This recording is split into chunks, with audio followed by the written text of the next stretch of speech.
አናኗራችን በጣም አስቸጋሪ ነበር። መብራት የለም። እንደው ለማኝ ኩራዛልኝ ያስቀመጥኩት በጋዝ ሞልቼ ነው የምጠቀመው። እሷም አለች። አሁን በቅርብ ጊዜ ነው የመጣው። በጣም አስቸጋሪ ነበር። ጧት ተነስቶ ልጆች ለመሸኘት አስቸጋሪ ነው። ከሰላ ቀጣጥለህ ነው ወይም በእንጨት ነው። ሰዓት ይረፍድብናል። የልጆች ትምህርት ቤት ሩቅ ነው እና በጣም አስቸጋሪ ሁኔታ ላይ ነበር ምን ኖረው ማለት ነው። እንጀራ የምንጋግረውም እንደዛው ነው። ማገዶም በቅርብ ለማግኘት አስቸጋሪ ነው እና በጣም ጨለማ ህይወት አሳልፈናል። ሰው ብዙ ኢንፎርሜሽኖችን ሲያገኝ ቴሌቪዥን አናይም። ስልክ ቻርጅ እንኳን ከተማ ወተን ነበር የምናደርገው ማለት ነው። ለገበያ ስንወጣ ስልክ ቻርጅ አርጉልን ብለን እዛ ሱቅ ውስጥ ቁጭ ብለን ለምነን ረጅም ሰዓት ተቀምጠን ቻርጅ አርገን ይዘን እንመጣለን። እሱን ካለቀብን አለቀብን ማለት ነው። በዚህ ሁኔታ ነው የኖር ነው። እዚህ አካባቢ ላይ ውሃ ምንም የለም ነበረ። በወር ውስጥ አንድ ጊዜ በሱም በፈረቃ ነው የምናገኘው። ሌሊት ላይ ነው ወደ 8 ሰዓት 7 ሰዓት አካባቢ ነው ውሃውን የምናገኘው የነበረው። ለውሃ በጣም ነው የምንሳሳ የነበረው። እጅ እንኳን ለመታጠብ እንዴት ነው ውሃ እንትን ነበረብን። የማህበራዊ ተጠያቂነት ፕሮግራምን እንኳን ሌሎች ቀርቶ ወረዳው ላይ አመኔታና ፍላጎት አልነበረባቸው።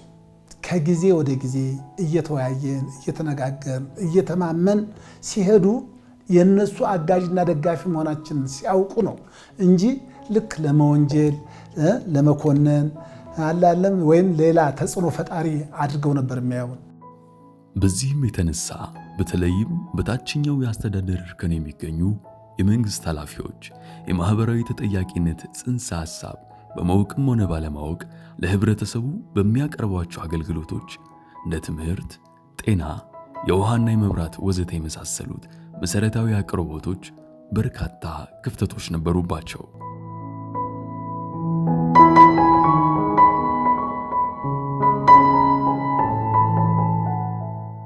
ያደጉና የበለጸጉ በሚል የምንጠራቸው ሀገራት የእድገታቸውን ሚስጥር መለስ ብለን ብናስተውል አንዱ በማህበራዊ ተጠያቂነት ዙሪያ ቅድሚያ ሰጥተው በመስራታቸው ለዜጎቹ ኃላፊነት የሚሰማው መንግስት ብሎም ማህበረሰብ በመፍጠራቸው ነው።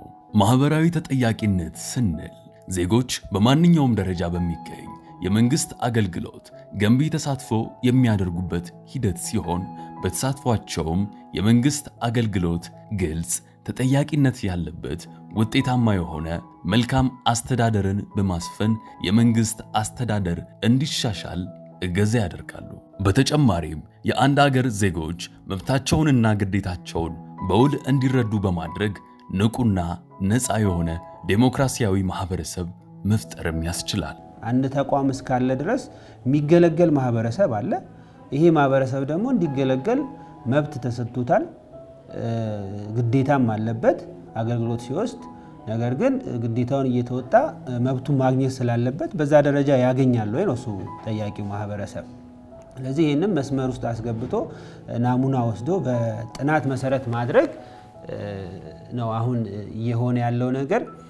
ስለዚህ ያው የሚጠየቀው አካል ደግሞ አገልግሎቱን እያቀረበ ያለው በዋናነት እንግዲህ እዚህ ወረዳ ላይ ያለው የጤና ተቋም ነው ተጠያቂው ሊሆን የሚችለው። ጤና ተቋም ሲባል ያው በውስጡ ሰራተኞች አሉ፣ ማኔጅመንት አለው።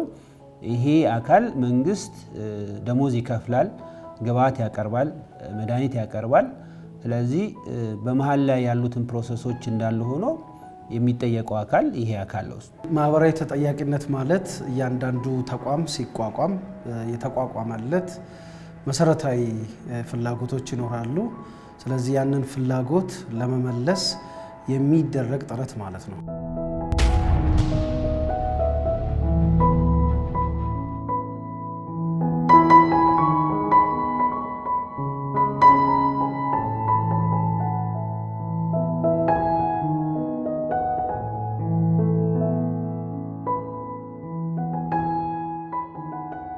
በመንግስት አገልግሎት አሰጣጥ ሂደት ላይ የማህበራዊ ተጠያቂነት እንዲረጋገጥ ለማድረግ ጥረት በማድረግ ከተሳካላቸው መካከል ከ80 በላይ በሴቶችና ህፃናት ዙሪያ ትኩረት አድርገው የሚሰሩ ድርጅቶችን በአባልነት በስሩ ያሰባሰበው የኢትዮጵያ ሴቶችና ህፃናት ማህበራት ህብረት ዩካ ተጠቃሽ ነው። የኢትዮጵያ ሶሻል አካውንታቢሊቲ ፕሮግራም በ3 ፌዞች የተተገበረ ፕሮግራም ነው።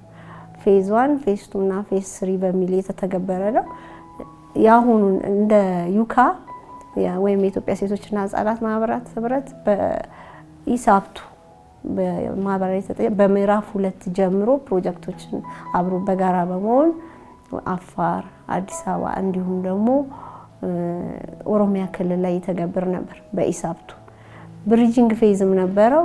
ብሪጂንግ ፌዝም ላይ በተመሳሳይ አዲስ አበባ ላይ ብቻ ወደ 4 ከሚሆኑ ፓርትነሮች ጋር ክፍለ ሀገር ላይ በነበረው 3 በሚሆኑ ፓርትነሮች ጋር በመሆን ይተገበር ነበር።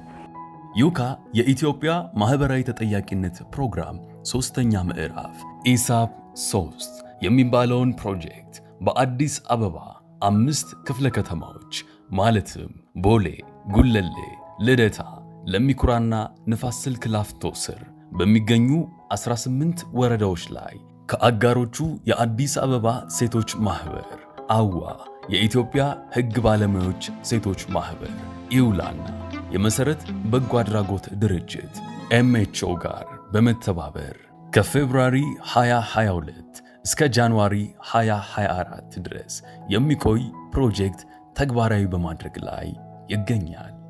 የማህበራዊ ተጠያቂነት ፕሮግራም ዋና ዓላማ አጥር ባለ መልኩ ስንገልጸው የሁሉም ማህበረሰብ ክፍሎች ማለት ሴቶች፣ አካል ጉዳተኞች፣ ወጣቶች፣ አረጋውያን ወይም ደግሞ እንደገና በደማቸው ውስጥ HIV ወይም ሌሎች ሁሉም ማህበረሰብ ክፍሎች ጥያቄ ያካተተ እና ለጥያቄዎቻቸው ምላሽ ሰጪ የሆነ የመሰረታዊ አገልግሎቶች አሰጣጥ ማሻሻል ዋና ዓላማው ይሄ ነው። ማሻሻል ብቻም ሳይሆን የመንግስትን ደግሞ የማህበራዊ ተጠያቂነት ወይም ደግሞ አካውንታቢሊቲ የምንለው አይደለ ያንን ማስፈን ነው። የማህበረሰቡን የዜጎቹን ፍላጎት ባካተተ መልኩ አገልግሎት መስጠት መሰረታዊ አገልግሎቶችን መስጠትና ተጠያቂነትን ማስፈን ነው። በመጀመሪያም በ18ቱም ወረዳዎች ከባለድርሻ አካላት ጋር በመወያየት በእያንዳንዱ ወረዳ ስለም፣ ነን ስለም እንዲሁም ሚክስድ 3 ቀጠናዎች ተመርጠው በየወረዳው 198 አባወራና እማወራ ቤቶች የዳሰሳ ጥናት ናሙና በመውሰድ የህብረተሰቡን አንገብጋቢ ቅድሚያ የሚሰጣቸውን ችግሮች በመለየትና ከሚመለከታቸው የማህበረሰብ ተወካዮች በየወረዳው ከሚገኙ የመንግስት የሥራ አስፈጻሚዎች ጋር በመሆን ስምምነት ላይ በመድረስ የድርጊት መርሃ ግብር ጆይንት አክሽን ፕላን ጃብ ተፈርመዋል። የተፈረመው የድርጊት መርሃ ግብር ጆይንት አክሽን ፕላን ጃብ ለሚመለከታቸው ዘርፎች ማለትም ውሃ፣ ጤና፣ መብራት፣ ትምህርት ቤት ከተሰጠ በኋላ ከማህበራዊ ተጠያቂነት ኮሚቴዎች ጋር በመሆን ችግሮችን በጋራ ለመፍታት ስራው ተጀመረ። የተለያዩ ቅድመ ዝግጅቶች ከተጠናቀቁ በኋላ ሁሉንም ባለድርሻ አካላት ያካተተና ያሳተፈ ገጽ ለገጽ ውይይት ተዘጋጀ። በዚህም ውይይት ላይ በዩካ መሪነት የተዘጋጀውና ለማህበራዊ ተጠያቂነት ፕሮግራም ዋነኛ ግብዓት በመሆን ያገለገለው በመንግስት ሴክተር መስሪያ ቤቶች በተለይ በትምህርት፣ ጤና፣ በውሃና መብራት ዙሪያ የተሰራው የዳሰሳ ጥናት ይፋ ሆኖ ሰፊ ውይይት ተደረገበት።